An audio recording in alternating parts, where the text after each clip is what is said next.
Você diria que isso leva a ricota? Com um pacote de ricota e pouquíssimos ingredientes, vamos preparar várias delícias assadas, fáceis e lindas e não tem gosto de ricota. Se você gosta de receitas fáceis que surpreendem sem complicação, fica aí porque essa vale a pena. E depois me diz o que achou? Olha como ficam suculentas por dentro.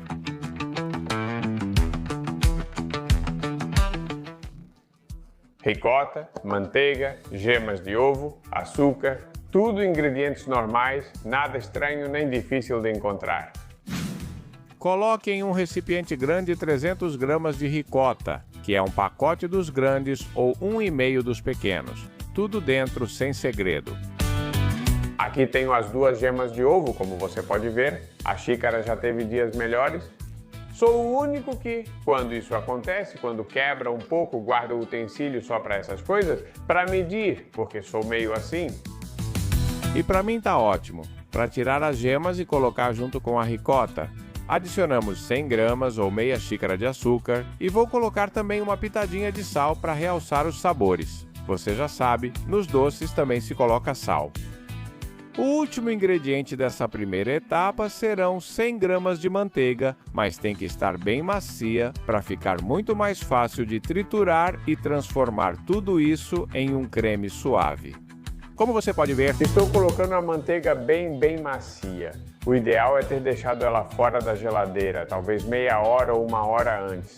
E se você esquecer? Tem um truque que funciona muito bem. Quando você está preparando os ingredientes, pega a manteiga, corta ela em cubinhos e coloca no micro-ondas por 20 ou 30 segundos, depois tira. Alguma coisa pode ter ficado um pouco líquida, mas não tem problema, você continua colocando o resto dos ingredientes e isso logo pega a densidade certa, então não tem desculpa. Deixe-a bem macia para misturar melhor. E como eu te disse antes, agora é hora de triturar tudo muito bem, então vou bater até ficar com uma textura bem cremosa. Você pode fazer isso com um mixer de mão ou com um liquidificador. Vou transferir essa mistura para um recipiente maior para depois adicionar os ingredientes secos. Eu uso uma espátula ou uma colher de confeitaria. Como você chama isso? Tem gente que chama de miserável ou espátula miserável. Embora o utensílio da minha batedeira seja este, começo a pensar que teria sido mais cômodo colocar tudo aqui e bater direto aqui, mesmo que desse um pouco mais de trabalho. O que você acha? Teria sido uma boa ideia?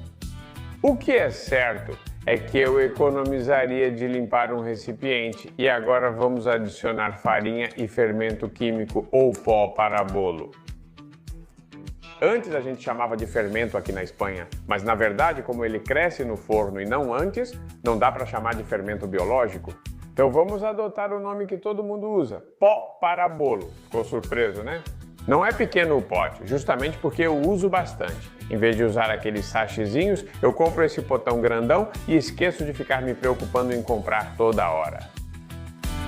Como eu disse, vamos começar com os ingredientes secos. 2 xícaras de farinha vão para dentro e depois de adicionar, vou colocar também uma colher de chá de fermento químico ou pó para bolo.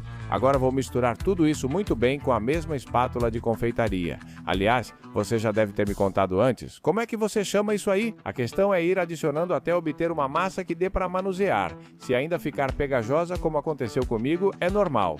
Você vai adicionando um pouco de farinha e repete o processo até alcançar essa textura que dá para manusear. Que já peça para amassar com a mão, porque sim, hoje vamos sujar um pouco as mãos. Então lave bem as mãos, se prepare, porque a última amassada você faz assim, amassando bem até formar uma bola. Você vê que não gruda nas mãos e que você pode dar forma, viu? Perfeito. Já temos a massa pronta. E agora que já tenho a massa, o que vou fazer é cobri-la e reservar por 15 minutos na geladeira, para que ela vá pegando um pouco mais de textura, fique um pouquinho menos mole e seja mais fácil de trabalhar depois. E não é um descanso longo, é só para que fique mais fácil de manusear e eu aproveito esses 15 minutinhos. Claro que sim. Para quê? Para ir limpando o que acabei de sujar? Depois tiramos eles da geladeira e vamos trabalhar com um pouco de atenção. Porque o que vem agora é o que faz surpreender. E salve este vídeo porque esse jeito é ideal. Eu tiro a tampa do recipiente e vou dividir a massa em duas partes. Sim, como você está vendo, e cada uma delas eu vou trabalhar separadamente. Com esta eu faço uma bolinha e depois vamos esticá-la em forma de cilindro para facilitar a divisão. Porque daqui eu vou tirar 32 docinhos. Agora eu te explico como eu faço isso e como faço para que fiquem mais ou menos parecidos. Dividi a massa em duas partes e cada uma delas eu estico assim, formando uma espécie de cilindro. Se não tiver esse tapete de silicone, um pouco de farinha na bancada resolve.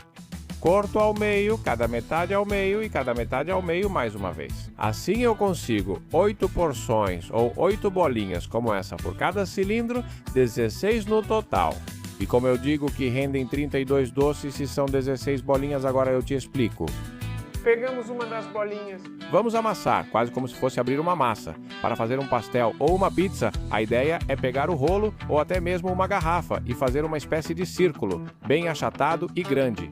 Esse aqui eu vou cortar ao meio, vocês lembram? Eu tinha como objetivo fazer 32 docinhos e tinha 16 bolinhas, aqui tenho duas metades. Então para cada bolinha preparo 2 docinhos. E agora olha só, eu divido a metade e cada uma delas em 3 partes. Esses triângulos são os que vão nos dar a mágica. Olha que fácil, simplesmente vou colocá-los aqui em cima para você ver como eu faço. E vou colocando um depois do outro. Tão simples assim, coloco mais ou menos na metade do triângulo, o próximo também não precisa ser exato e depois enrolo puxando pela ponta.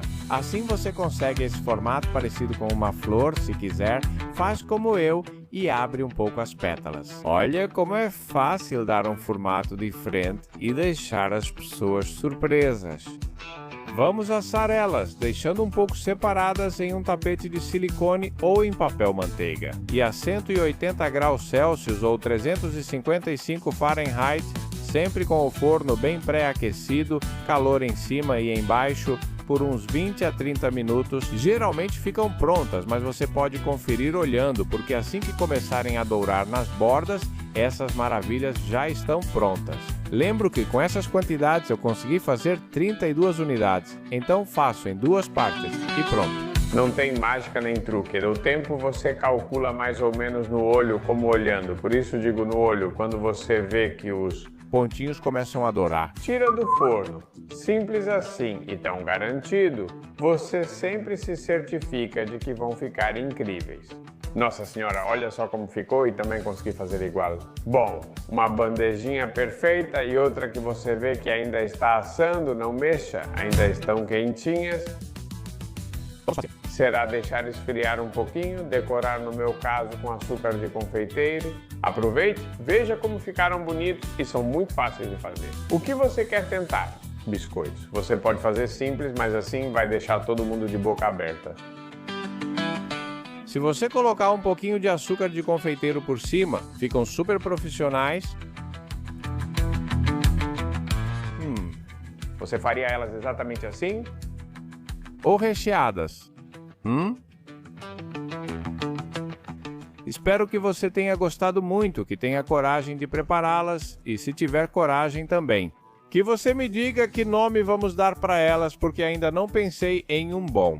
Então, enquanto eu aproveito, você pensa aí e me ajuda juntos com todo mundo, com certeza vamos encontrar um bom nome.